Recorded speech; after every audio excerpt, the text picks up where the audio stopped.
જય શ્રી સ્વામિનારાયણ. શું તમે જાણો છો, સૌરાષ્ટ્ર દેશમાં પાંચાળ ગામમાં ઝીણાભાઈ દરબાર જે રહેતા હતા, તેના પુત્ર હઠીભાઈ, તેમનો પૂર્વજન્મનો શું ઇતિહાસ છે આજે આપણે સાંભળીશું. અને શા માટે તેમને ઝીણાભાઈના દરબારગઢમાં એઝ અ ઝીણાભાઈના પુત્ર તરીકે તેમનો જન્મ થયો. તો આવો સાંભળીએ. એક નાનકડું ગામ. તે ગામના પશ્ચિમ બાજુ એક જંગલ હતું.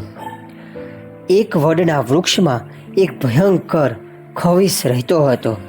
ખવીસ એટલે એક જાતનું ભૂત. જે માણસ તે રસ્તે જાય તેને મારીને ખાઈ જાય. તેથી તે રસ્તે રાજાએ ચોકીદારો રાખ્યા હતા. કોઈને તે રસ્તામાં જવા દેતા નહીં. તે જ સ્થળમાં એક બાળ બટુક બ્રહ્મચારી આવ્યા. ચોકીદારે કહ્યું, બાલાયોગી, આપ બીજા રસ્તેથી જાઓ. આ રસ્તામાં ખવીસ છે, મારી નાખશે, માટે ચેતી જાઓ. તે રસ્તે જવા જેવું નથી. બાલાયોગીએ કહ્યું, એ અમારે તો શેની બીક? જે થવાનું હશે તે થશે. અમે તો કોઈનાથી ડરતા નથી. નિર્ભયપણે ફરીએ છીએ. તમે અમારી ચિંતા ન કરો. જે થાય તે જોયા કરો. ચોકીદારને વિચાર થયો કે બાળક જેવા બટુક પણ ભારે શૂરવીર અને શક્તિશાળી લાગે છે. વાણીમાં મધુરતા છે, ભાલમાં બ્રહ્મ તેજ ઝળકે છે. આવા બાલાયોગી આપણે કોઈ દિવસ જોયા નથી. તે રસ્તામાં ચાલ્યા જાય છે. ત્યાં ખવીસ દોડતો આવ્યો. ત્યાં બાલાયોગીને પકડવા જાય ત્યાં બાળયોગીએ ખવીસ સામે કરડી દ્રષ્ટિ કરી. બાલાયોગીના શ્રી અંગમાંથી પ્રકાશ નીકળ્યો. પ્રકાશમાં તે ખવીસ બળવા માંડ્યો. તાપ લાગે છે, કાંઈ સૂઝતું નથી. અંગમાં લાય બળે છે. આમથી તેમ ભાગવા લાગ્યો અને ઉછળી ઉછળીને જમીનમાં પડછાવા લાગ્યો. બૂમો પાડે છે, બચાવ, બચાવ, હું બળી મરું છું, હું મરી જાઉં છું. સિપાહી આ જોઈને તો આશ્ચર્ય પામી ગયા. આ બાલાયોગી તો છે નાના એવા, પણ ભારે પરાક્રમી છે. તેણે ખવીસને હરાવી દીધો. ખવીસને થયું, મેં હજારો માણસોને મારી નાખ્યા છે, પણ આજે મને મરવાનો વારો આવ્યો.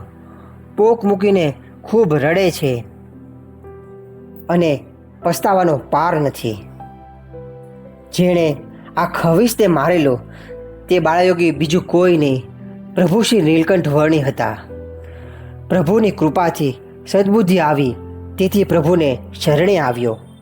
મારા અપરાધને ક્ષમા કરો ને મારો ઉદ્ધાર કરો. હું મહાપાપી છું, તમે અધમ ઉદાહરણ છો. પ્રભુએ કહ્યું, તું બદ્રિકાશ્રમમાં જા. તરત જ ખવીસનો દેહ પડી ગયો, મૃત્યુ થઈ ગયું. તેના આત્માને બદ્રિકાશ્રમમાં મોકલી દીધો. ગામના માણસો અને રાજા રાજી થયા કે ખવીસના ત્રાસથી અમને મુક્ત કર્યા. રાજા કહે છે, તમે સાક્ષાત પરમાત્મા છો, અમારું દુઃખ દૂર કર્યું. અમારા રાજ્ય મહેલમાં પધારી નગરને પાવન કરો. દયાળુ પ્રભુએ કહ્યું, હું હાલમાં તમારા નગરમાં નહીં આવું, પણ રાજી થઈને વરદાન આપું છું. હે રાજન, તમે અખંડ અમારા સ્વરૂપનું ધ્યાન ધરજો. જ્ઞાન કરતાં ધ્યાન શ્રેષ્ઠ છે. પ્રભુનું અખંડ ધ્યાન ભજન કરવાથી કારણ શરીરમાં રહેલી વાસના બળી જાય છે. તમારા આ દેહનો ત્યાગ થયા પછી તમારો બીજો જન્મ સૌરાષ્ટ્ર દેશમાં પંચાળા ગામમાં થશે. ઝીણાભાઈના પુત્ર થશો. નામ રાખવામાં આવશે હઠીભાઈ. ત્યાં અમારો તમને ફરીથી મેળાપ થશે. પછી ધર્મ સહિત ભક્તિ કરશો ત્યારે મારા અવિચળ અક્ષરધામને પામશો. ભક્તિ કર્યા સિવાય મુક્તિ થતી નથી. આવી રીતે ઝીણાભાઈના પુત્ર હઠીભાઈ પૂર્વજન્મમાં રાજા હતા. પૂર્વજન્મમાં નીલકંઠ વર્ણીએ તેમને આશીર્વાદ આપ્યા હતા. તેને કારણે તે ઝીણાભાઈના પુત્ર થયા હતા. જય શ્રી સ્વામિનારાયણ.